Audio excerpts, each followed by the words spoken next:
我諗呢款咁特別嘅湯底，只係老闆娘可以食到。係嘛？好似食緊羊。係啊，幾過癮，個湯睇落好似好吸引。屯門呢間新貴，佢嘅湯底某程度上可以挑戰老闆娘。哇，幾好味喎！豬骨湯呢個。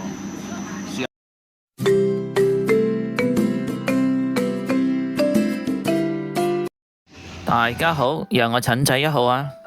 今次我哋試食兩間有名氣嘅米線鋪，第一間就係荃灣嘅老闆娘。今日我哋差唔多5點就過嚟排隊，對上一次嚟食已經係1年前嘅事。點解嚟得咁少？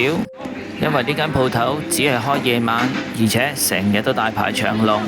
陳仔食嘢就最唔中意排隊。呢日咁啱喺荃灣區，突然諗起又想食老闆娘，所以過嚟睇下。今日陳仔點咗個，就算聽個名都唔知佢咩味道嘅湯底，只係知道佢唔辣。上次聽隔離台個食客係咁講，我點呢個就係蒙古湯底啦。大家估唔估到係咩味道呢？哇！啲孜然味好重，好香。我食咁耐米線都未試過有一間個湯底係有咁重嘅孜然味。試下咯，未食過。至於陳媽媽點嘅呢一碗就係酸辣湯底。試下個湯得唔得？睇下咩味。上一次佢點咗麻辣，個口麻到真係痹晒。冇辣，應該冇麻啦，今次係嘛？梗係冇麻啦，太酸辣點會冇麻？咁我去辣唔辣？你中辣喎。咪試下。你就唔覺得辣啦？得唔得？定琴日嗰啲米線滑啲？差唔多啦。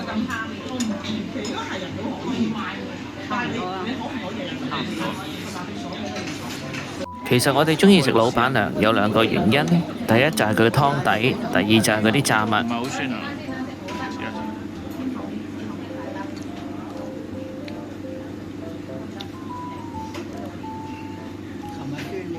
係，琴日酸啲，呢個得少少酸，嗰啲中辣都唔算好辣。你試下我呢個湯啦，都幾過癮喎呢個湯。跟住我就叫陳媽媽試下呢個蒙古湯底。係一個唔同嘅味道嚟，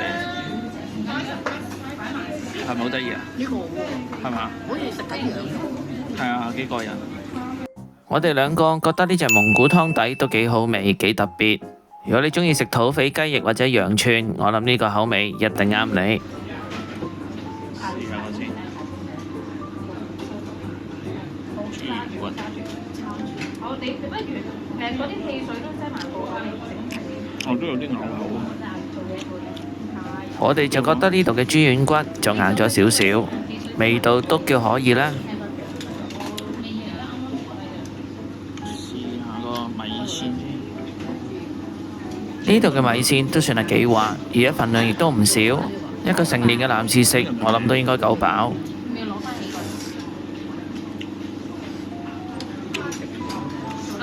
都好滑㗎，個豬軟骨。哦，想試下個炸雞啫。陳媽媽一睇今日啲炸嘢個樣睇落好似爭啲噃。上一次食豆腐泡，冇食過炸雞，好熱啊！呢個係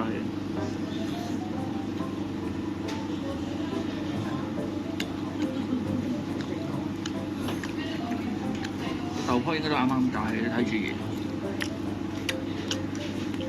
佢亦都幾好味喎，嗰個炸雞。陳媽媽真係好好記性，睇返相簿，原來我哋之前真係食過炸雞。而對比上一次個炸雞個皮真係好脆。今日我哋食嘅呢個葉味雖然唔錯，但係啲皮有啲韌。其實嚟之前都有睇啲 Google 評論，話最近啲炸嘢真係好似差咗。最初我以為個別事件，點不知我今日都中伏。跟住就試食反豆蝦膠豆泡。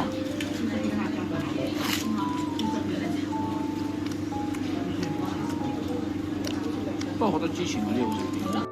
冇錯，聽落係好脆，但係食落去嗰嚿豆泡真係好油，同上次食簡直係2個世界。究竟佢哋發生咩事呢？仲有對面呢碟野滾腐皮卷，就咁睇我都見到好多油。對面嗰兩個女士最尾都因為太油，所以食唔晒。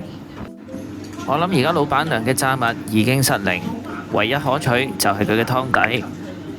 我覺得佢嘅湯都幾好飲，蒙古湯我都第一次。佢飲落去又唔會搶喉，都幾舒服。唔知我今次嘅食評大家有冇同感？定係今日陳仔真係唔好彩，遇到佢哋廚師失準？歡迎大家留言討論一下。不過我走嘅時候都留意到一樣嘢，以前離開嘅時候見到出邊都係大排長龍，但係今日就冇見到啦。唔知咁樣會唔會睇到啲端倪呢？食完老闆娘之後，行返落嚟，去到呢個街角，見到呢間家興，俾我喺門口見到佢呢包泰國版嘅利是，咁大包都只係賣18蚊，真係抵食。大家如果經過都要支持下呢啲街坊超市啊！鏡頭一轉，我哋就去咗屯門嘅虹橋。呢間雲村都係近幾年嘅屯門新貴，我都係第一次嚟試。今日就係食呢個48蚊嘅套餐，佢呢度落單就要你掃台面個 QR code，但俾錢就唔一定要用電子支付，現金都冇問題。佢呢度嘅 menu 又幾好，圖文並茂。你想食嘅嘢係點樣，基本上呢個 menu 都如實話俾你聽，絕對唔使估下。我哋點餐好簡單，陳仔媽媽就一定要辣，陳仔就叫唔辣。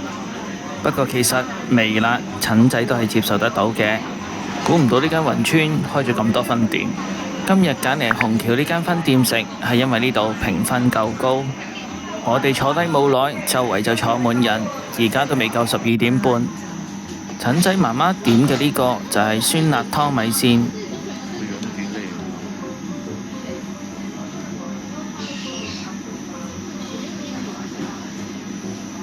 都好香喎！呢個酸辣。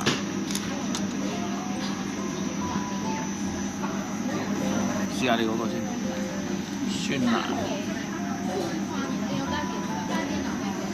哇！你呢個好香。哇，都有啲辣，但係好食㗎。你呢個好食。你溝啲啊？我唔溝唔到。跟住陳仔點呢個就係豬骨湯米線，但係估唔到佢個湯係金黃色嘅。不過呢個顏色又可以刺激食慾。如果陳仔食麵線，第一樣嘢唔係食麵，而係試下啖湯先。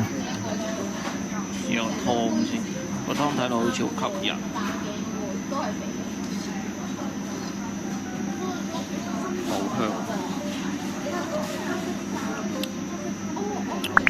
哇，幾好味喎！豬骨湯呢個。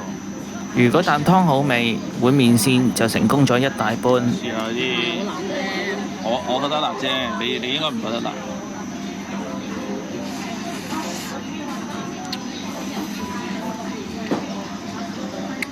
啲米線都好滑。佢咧就冇荃灣嗰間咁肥。荃灣嗰間好油啊！真係離太喎。佢呢間嗰啲湯底幾靚，嗰味好椰味。咁佢呢碗啊真係好食過譚仔好多。佢呢碗嘅豬骨湯湯底好甜，而呢個甜味應該係嚟自好多唔同嘅食材。你睇下個湯底有幾多料，你就會明白。另外食到尾個湯底有好多肉碎，連埋啲湯一齊食，非常之正。過咗1個禮拜之後，我再嚟呢度食，今次點咗佢嘅香茅豬扒做餸，等嚿豬扒吸滿晒啲湯汁，先至再食，味道更上一層樓。喺短短幾日之內，先後食過2間出名嘅米線鋪。我想喺結尾做個小比拼。我覺得老闆娘個酸辣湯底有啲越食越想食嘅感覺，所以我會俾4.7分。雲村嗰個酸辣湯底個酸味比較突出，辣味都可以，但又唔算話太惹味，我會俾4分。老闆娘個蒙古湯底其實都幾有特色，不過如果你唔中意食孜然嘅，就未必啱食。但係我都會俾4.3分。雲村個豬骨湯底真係幾出色，配埋啲餸非常之好味，我俾4.5分。至於米線，2間都咁滑，2間都係高質，我俾4.5分。至於餸方面，老闆娘今次食落去真係比較失色，所以我俾4分。如果啲炸物有返1年前嘅水準，我會俾到4.7分。至於雲川佢啲餸大件夾抵食，我俾4.1分。至於個價錢，老闆娘一餸係55蚊，雲川一餸係48蚊，不過佢再跟埋杯熱飲，所以老闆娘價格我俾4分，雲川我俾4.2分。最後老闆娘以21.5分贏咗個馬鼻。不過陳仔覺得兩間都係米線嘅高手，各有特色。唔知大家又點睇我呢個評分？歡迎各位留言交流一下。如果鍾意我呢條片，俾個 like 我，或者訂閱我個頻道，撳埋鐘仔，下次出新片就會通知你。拜拜。